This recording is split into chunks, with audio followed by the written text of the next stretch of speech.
야고보서 5장 기도하라라는 제목으로 말씀 전하겠습니다.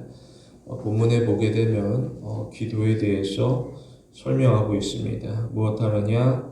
사람들은 자신을 위하게 됩니다. 그러나 교인은 다릅니다. 무엇하느냐? 교인은 자신이 아니라 하나님을 위합니다. 우리 삶의 주인은 하나님 되심을 고백하게 됩니다. 따라서 교인은 서로 간에 연합하게 됩니다. 그리고 교인은 하나가 되어서 하나님을 섬기게 됩니다.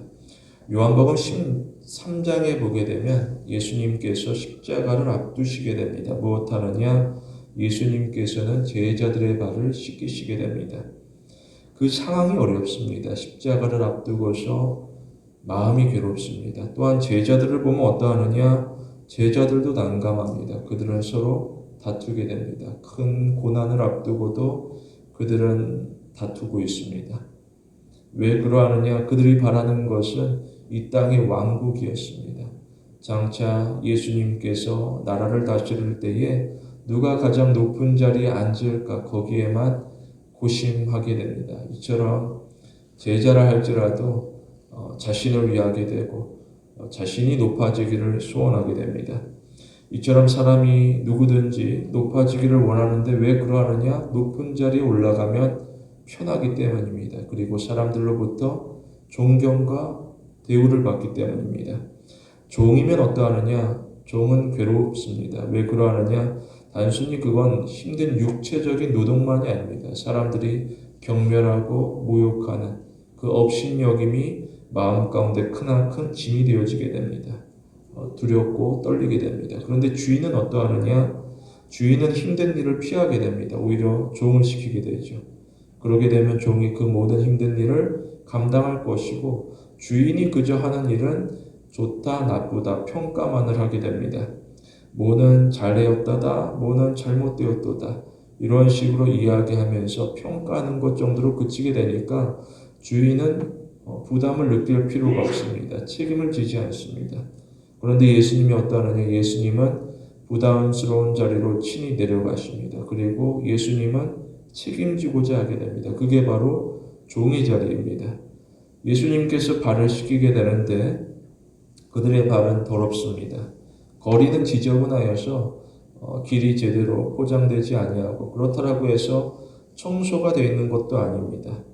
또한 그들의 신발을 보게 되면 샌들 형식입니다. 그래서 발에는 언제나 먼지로 가득하게 됩니다. 그러할 때에 예수님께서는 보기만 하지 아니하시고 스스로 자처하시게 됩니다. 그리고 여기서 끝이 아니라 뭐라 그러시느냐? 예수님께서는 내가 너희의 발을 씻겼으니 너희도 서로 발을 씻겨주는 것이 옳다라고 이야기하시게 됩니다. 신자는 겸손하게 됩니다. 신자가 행할 일은 옳은 일을 행하는 것입니다. 그것이 바로 사랑이 되어지게 됩니다. 따라서 신자는 서로 사랑할 것이고 더 특별히 기도의 자리까지 내려가야 될 것입니다. 신자가 더 이상 자신을 위해서만이 아니라 하나님을 위하여서 또 나아가 서로 연합하기 위하여서 기도로 하나가 되어야 될 것입니다. 무엇을 위하여 기도할 것인가? 자신뿐만 아니라 가정을 위하여서 그리고 교회를 위하여서 또 나아가 나라를 위하여서 기도해야 될 것입니다. 특별히 우리는 하나님의 나라를 위하여서 간절히 기도해야 됩니다. 하나님께서는 기도를 들으십니다. 그리고 하나님께서는 기도하는 자에 대하여서 기뻐하시게 됩니다. 왜 그러하느냐? 신자가 성숙하였기 때문입니다. 나를 위하여서가 아니라 하나님의 나라를 위하여서 기도한다는 것은 그만큼 신자가 성숙하여지기 때문에 가능한 일입니다.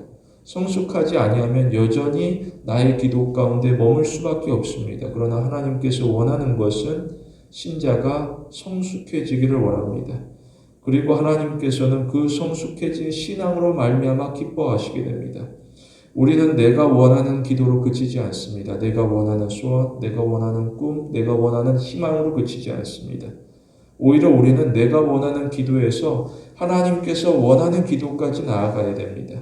하나님께서 나에게 무엇을 원하시는가, 무엇을 바라시는가, 무엇을 구하시는가, 우리는 하나님의 뜻을 살펴봐야 될 것입니다. 특별히 신자는 저마다 자신만의 고유한 사명을 가지게 됩니다. 하나님께서 각자에게 맡기시게 되는데 이것이 바로 달란트입니다. 각자에게 주어진 달란트가 되어질 것입니다. 그 달란트에 대하여서 누구는 불평하면서 땅에 감출 수 있으나 우리는 무엇하느냐? 우리는 불평하지 않습니다. 이것을 우리가 부담으로 여기는 것이 아니라 오히려 더욱 감사하게 됩니다. 왜 그러느냐? 이것은 나를 향한 하나님의 신뢰를 의미하기 때문입니다.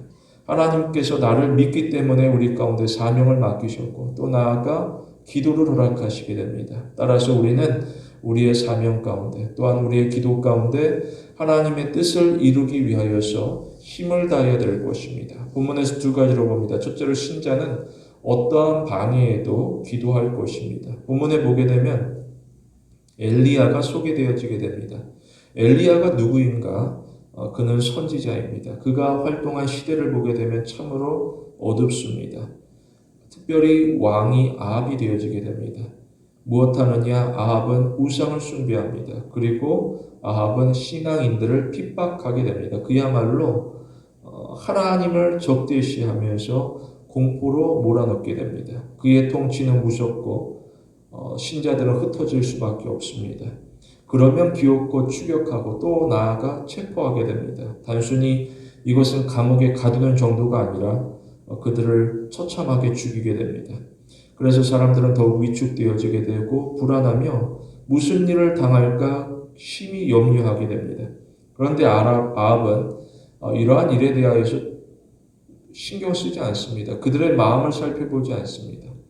그의 관심은 무엇인가? 그의 관심은 백성이 아니라 언제나 자신뿐이었습니다. 자신을 위하는 삶. 한 예로 가뭄이 닥치게 되는데 어떠하느냐? 3년에 이를 정도로 심각하게 됩니다. 아합이 물을 찾게 되는데 그 목적이라는 것이 무엇인가? 백성을 위하는 것이 아니었습니다. 오히려 나의 말과 나의 노새를 살리기 위해서 그는 물을 찾아 나서게 됩니다. 물이 없으니 내 말과 내 노새가 죽게 되었다. 이 일이 나에게 급하다. 그러면서 아합이 직접 두 발로 나아가 걸으면서 직접 찾아 나서게 됩니다. 이처럼 아합은 왕이지만 백성을 사랑하지는 않았습니다. 오히려 아합에게 있어 백성은 말과 노새보다 못한 존재. 그는 왕이지만 백성을 섬기는 것이 아니라 백성 위에 지배하는 자로서 살아가기를 소원하게 됩니다. 그리고 이 일에 대하여서 누구도 저항하거나 항의할 수 없습니다. 왜 그러하느냐? 무섭기 때문입니다. 아합은 권력을 가지고 있고 그 권력을 통하여서 사람들을 억압하고 짓누르게 됩니다. 그가 할 수 있는 일이 많이 있는데 섬기고자 하면 더 많은 일을 할 수 있는데 오히려 그는 자신이 가진 힘을 통하여서 사람들을 억압하며 제압하게 됩니다. 사실 성경에 보게 되면 통치자라는 것이 누구인가? 일꾼입니다.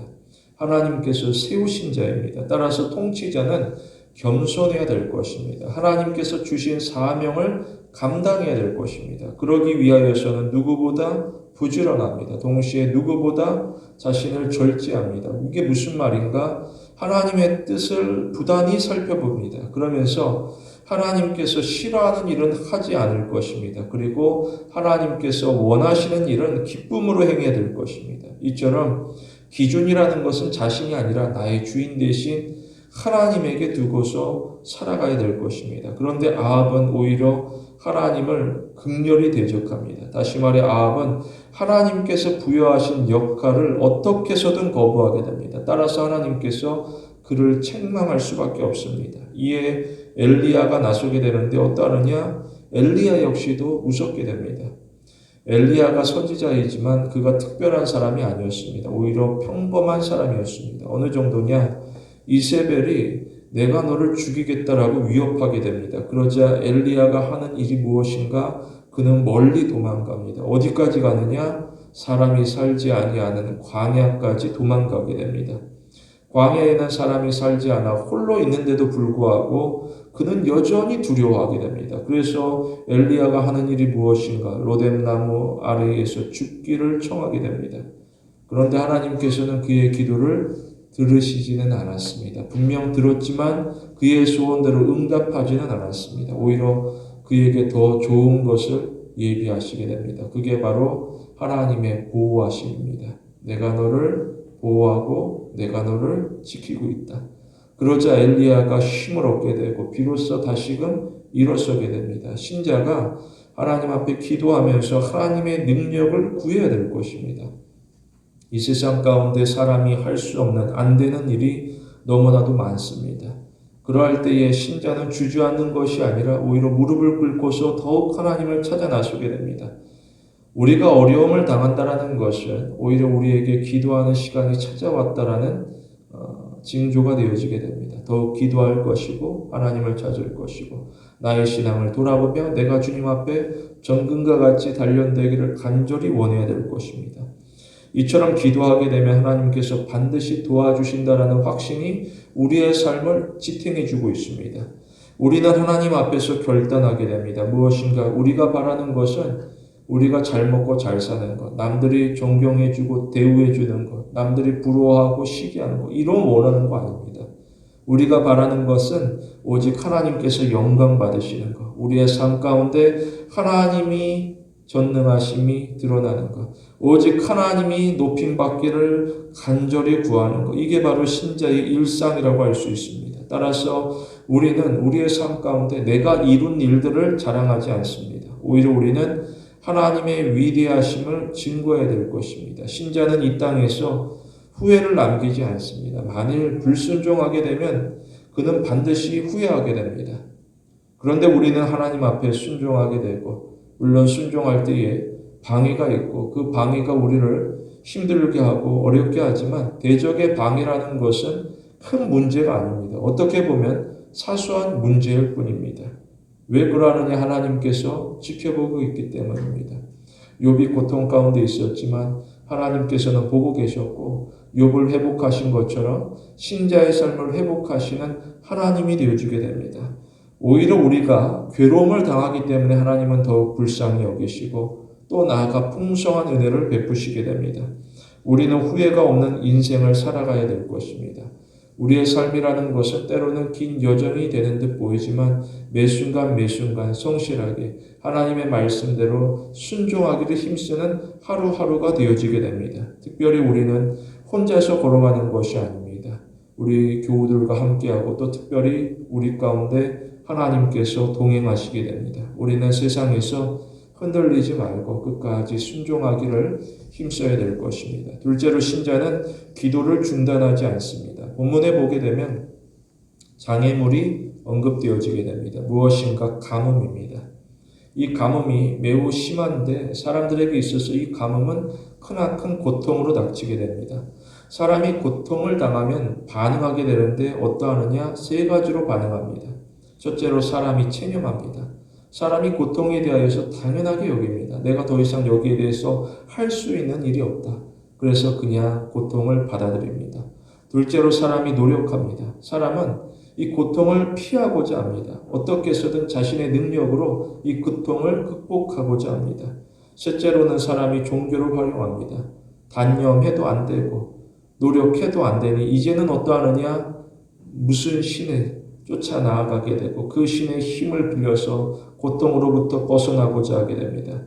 그런데 이 본문의 가문을 보게 되면 이것은 우연이 아니었습니다. 원인이 있었습니다. 무엇인가? 바로 죄입니다. 여기서 가뭄은 죄의 결과라고 표현할 수 있습니다. 그런데 그 목적이 무엇인가? 유의할 것은 이 목적은 멸망이 아니라 회개였습니다. 회개하라. 어떠하느냐? 교인은 죄로부터 돌이킬 것이고 하나님에게로 돌아가야 될 것입니다. 아합은 죄로부터 돌이킬 것이고 하나님에게로 돌아가야 될 것입니다. 그러면 하나님께서는 용서하시고 또한 품어주실 것입니다. 그 근거가 무엇인가? 근거는 성경의 약속입니다. 신자는 성경의 약속을 붙들고 살아가게 됩니다. 그런데 아합은 어떠하느냐? 아합은 성경의 약속을 부인합니다. 부정하게 됩니다. 그래서 죄악 가운데 살아가고 하나님을 적대시하게 됩니다. 그렇더라고 하면 가뭄 가운데 노출되어진 백성들은 어떠하느냐?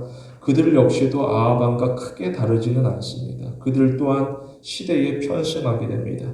하나님에 대하여서 여전히 유보적인 자세를 취합니다. 그럴수록 그들의 죄는 점점 커져가고 또한 그들이 당하는 고통도 점점 커져가게 됩니다. 그러자 엘리야가 답답합니다. 견딜 수가 없습니다. 뭐라고 하느냐?